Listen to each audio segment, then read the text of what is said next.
بسم الله الرحمن الرحيم، والصلاة والسلام على أشرف الأنبياء وسيد نبينا محمد. أنا المواطن نشاط بن نامي بن سفيان الجعيد، حامل حفيظ رقم 1054466956.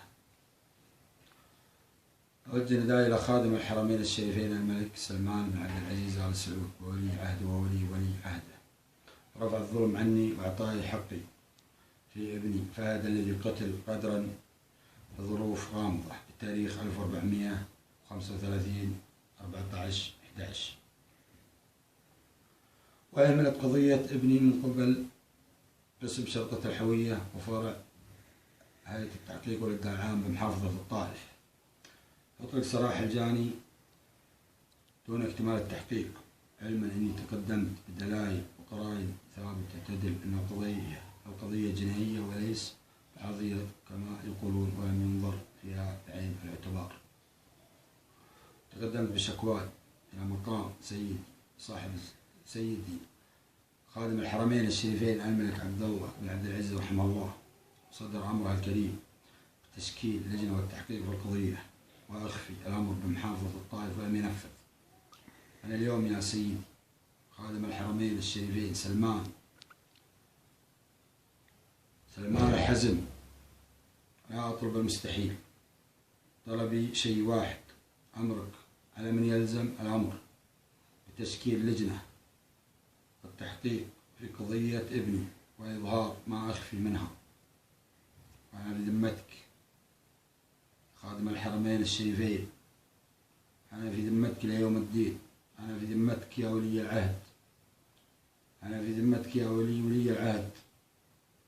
حقي ضاع، أنا سنتين عايش في ظلم، سنتين وأنا عايش في ظلم، حق ابني ضايع، قضية لم أعلم بما داخلها، قضية سرية لم أطلع على شيء، سرية، قضية سرية، حقي سري علي، أنا صاحب الحق، من حقي أطلع، من حقي قنعوني، سرية، سنتين وأنا عايش في ظلم. خادم الحرمين الشريفين يا ولي العهد، يا ولي العهد، عايش مظلوم سنتين، ولدي في الثلاجة من تاريخ وفاته حتى اليوم 1437/15/7 في ثلاجة الأموات مستشفى الملك فيصل الطائف. تاريخ 13/7/1437 يصدر علي خطاب ظلم ثالث، الظلم الثالث، خطاب من أمارة منطقة مكة من صاحب السمو الملكي الأمير خالد الفيصل أمير منطقة مكة لاستدعائي وتسليم جثمان ابني ودفنه، ولا ستكون محافظة مكة بدفنه. فنقول سيدي صاحب السمو الملكي الأمير خالد الفيصل، أنت بأمرك هذا ظلمتني دون علم منك، وضيعت حق ابني وسهلت للجاني الهروب من القضية. فأنت لا تعلم بما في قضيتي، أمور كثيرة أخفيت، أصدرت أمر علي ظلمتني فيه دون علمك.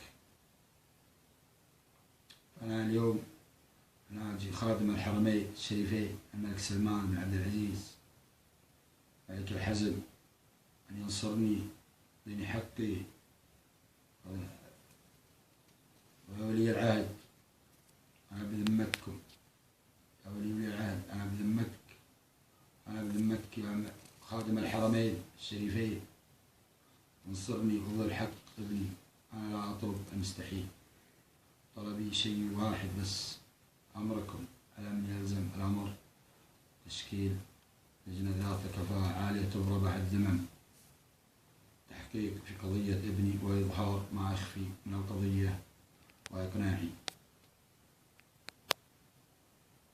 والله ولي التوفيق. السلام عليكم ورحمة الله وبركاته.